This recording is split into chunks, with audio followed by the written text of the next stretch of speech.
Hello বন্ধুরা, আমি Sudip and welcome to filmy retake. এখন কথা বলবো পুষ্পা 2 তার ট্রেলার নিয়ে, যেটা জাস্ট ড্রপ করা হয়েছে।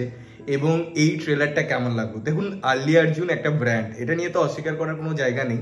এবং যখন পুষ্পা সিনেমাটা বেরিয়েছিল, যেরকম ক্রেজ ছিল সিনেমাটা, যেরকম পারফরমেন্স ছিল, যে হুক স্টেপগুলো ছিল, যেগুলো এখনো রিপিট হয়, যেটা এখনো মানুষ চর্চায় রেখেছে, এবং তার ওভারঅল এক্সপিরিয়েন্স, গান, যে কারবারটা দেখানো হয়েছিল ওভারঅল, সেটার একটা কন্টিনিউ জার্নি আমরা দেখতে পারবো পুষ্পা 2-তে। এবং এই পুষ্পা 2-তে মেকার্সরা ট্রেলারটা যখন ডিজাইন করেছে, শুধু সোয়াগ দিয়েছে, তার মধ্যে শুধু একটা লার্জার দেন লাইফ আছে। কোথাও গিয়ে তারা লুজ ছাড়েনি, একদম প্রথম থেকেই তাদের মোটো ক্লিয়ার ছিল যে আমাকে এই ট্রেলারটার মধ্যে অনেক কিছু দেখাতে হবে, এবং সেগুলো সিনেমাটার প্রতি তো হাইলাইট দেখাবেই, তার ক্যারেক্টারগুলো ফিরিয়ে আনার ব্যাপার আছে, হুক যে ডায়লগগুলো আছে, হুক যে স্টেপগুলো আছে, সেগুলোর কি অন্যভাবে প্রেজেন্টেশন হতে পারে, এবং সেগুলো দেখেছি যখন পা দিয়ে ওই দাড়ির মধ্যে করা হচ্ছে।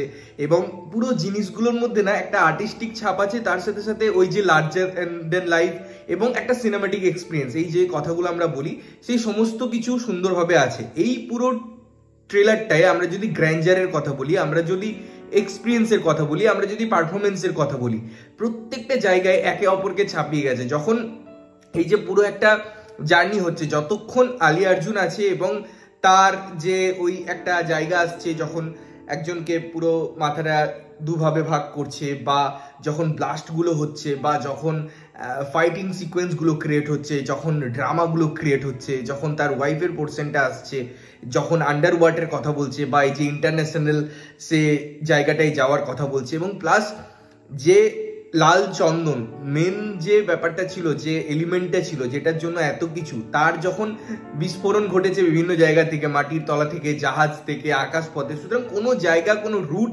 এবার ছাড়ার কথা নেই, কোনো জায়গা আনটাচ রাখার কথা নেই। এবং এই সমস্ত জিনিসটা খুব সুস্পষ্ট, খুব সুন্দরভাবে ফুটে উঠেছে, খুব সুন্দরভাবে মেকার্সরা ক্রিয়েট করেছে। এবং এই যে আমি মিউজিকের কথা বলি, তার যে সিঙ্কের কথা বলি, ওই যে একটা অডিও ভিজুয়াল এক্সপিরিয়েন্সের কথা বলি, এবং তার সাথে সাথে ছোট ছোট এলিমেন্ট, ছোট ছোট মোমেন্ট, যেগুলো বড় পর্দায় বিগ স্ক্রিনে আমরা এনজয় করব, তার সমস্ত উপাদান আই থিঙ্ক এই ট্রেলারটা এখন থেকেই বুঝিয়ে দিচ্ছে যে দেখে নাও কি কি থাকতে চলেছে। এটা শুধুমাত্র ট্রেলার, পিকচার আভি বাকি হ্যাঁ, এবং সেটা কিন্তু সুস্পষ্ট।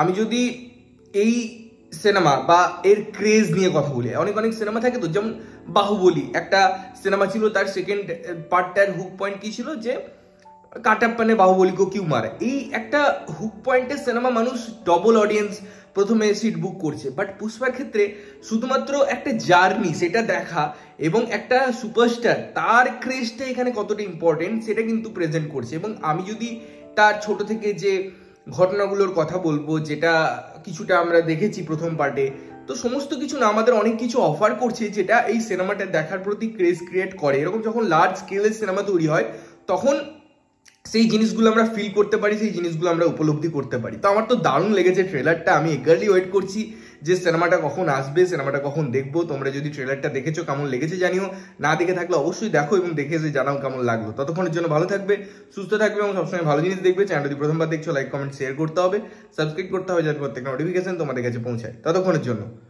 টাটা।